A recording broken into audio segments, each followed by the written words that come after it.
Hey guys, a lot of people found my tempo video really helpful at increasing their win rates, and I'm so happy to hear that. My goal here is to make every one of you a better player and to share all the knowledge that I have gained as a competitive player and a creator in this game. Another topic that I discuss on my streams quite a lot are roles. Now, what are roles? Well, in Pokemon Unite, we have 5 of them.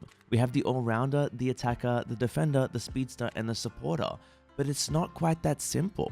What I'm going to do in this video is I'm going to briefly go over what you're meant to be doing with these character roles and character types. Now, this is not a set script. This is not something to stick to and do every single game. This is a guideline. This is telling you the basis of your character, and of course you need to adapt throughout the game because playing very linear is not going to win you any games. Now quickly before I start, I just want to say that over 65% of people that watch my videos are not subscribed to the channel. I do this full time, and if you could please click that subscribe button, it would mean the world to me. Now let's dive into the roles. As I've said, this is going to be very brief. I'm not going to go into too much detail, but if you would like, let me know and I can make a video that is more in depth for everybody. I don't want to bombard people with information. I want to ease people into this as there are all levels of players trying to learn.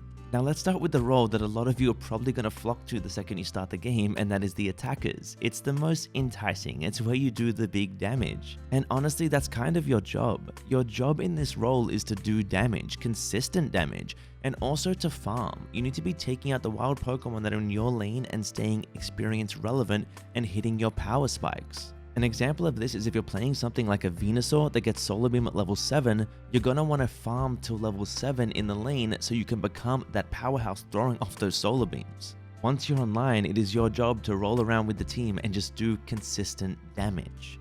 A team fight will not go well if you're not there sitting in the backline, and that's one thing I want to stress to you as well. Playing these kinds of characters, you are very fragile, but you do a lot of damage from a long range. So you want to be sitting behind your teammates.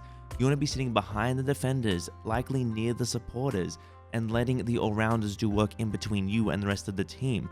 You want to stay back and safe, but in range to do damage with your abilities. That is your main job to focus on. I would highly recommend that you master that before you try to move on to anything more advanced within the role. That is the primary role of the attacker. If you're picking attackers and you're doing 20k every game because you're not with the team hitting the enemies, maybe the role's just not for you, or maybe you just aren't aware. So I really hope this is something that's helpful to you and really helps you improve your attacker game. Next up we have the defenders, and like the name says, they are the exact opposite. They are not the offensive unit, they are the protectors. This is the role I know the most about. I have played this role competitively for almost a year. I know everything there is to know about defenders in the current game, so this is where I can really offer you some great advice. A huge mistake I see a lot of defenders making is they over-initiate. They feel like they need to be the go button, the go, go, go. I see people pick Snorlax and just jump on the enemies over and over again, leaving their backlines vulnerable. You are not only the initiation, you are also a line of defense. There is something in MOBAs called peeling. Now, peeling is protecting your backline. It is peeling the enemies off of your attackers. It is something very important for you to do. This role is actually quite difficult to play because it takes a lot of awareness and reaction.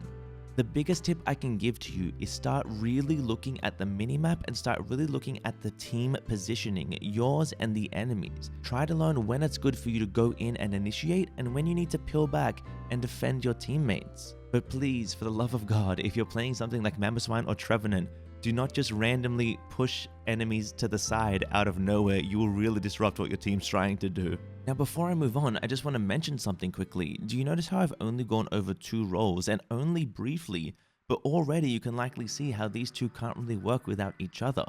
An attacker has nothing to stand behind and do damage without a defender to protect it, and a defender has nothing to protect if there's no one there to do the damage.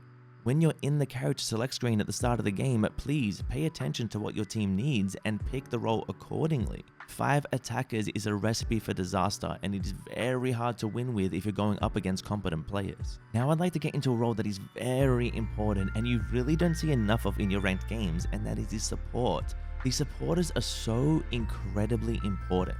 The entire job of this role is just to enable the other roles to do what they do better.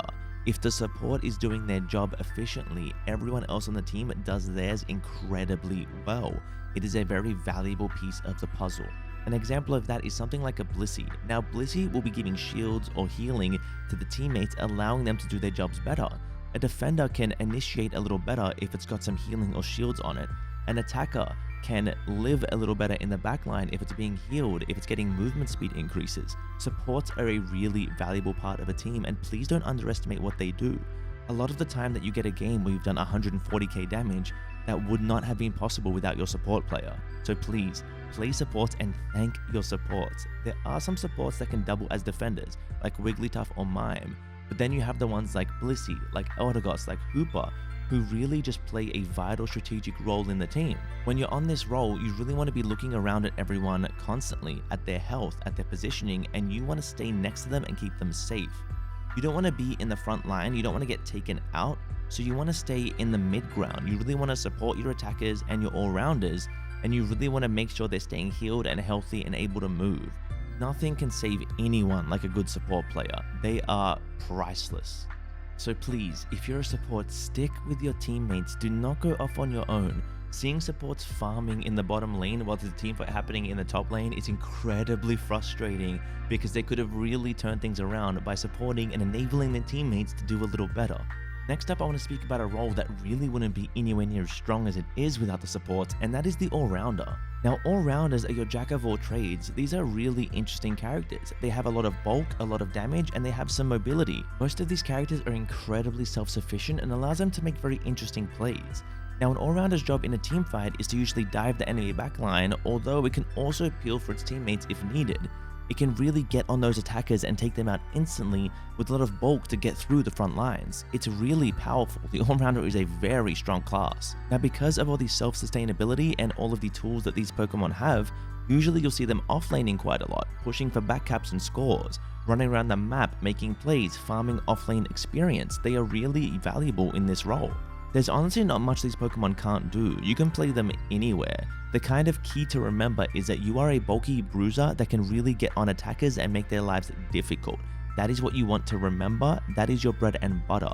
There's a lot more to this role. It's really advanced with a lot of details, but please, my one tip to you is dive those attackers when you see the openings. As I said, when you see the openings, let the enemy team use their cooldowns before you jump right in, and that attacker will be yours for the taking, and you will really help your team push through with tempo. They are very, very strong.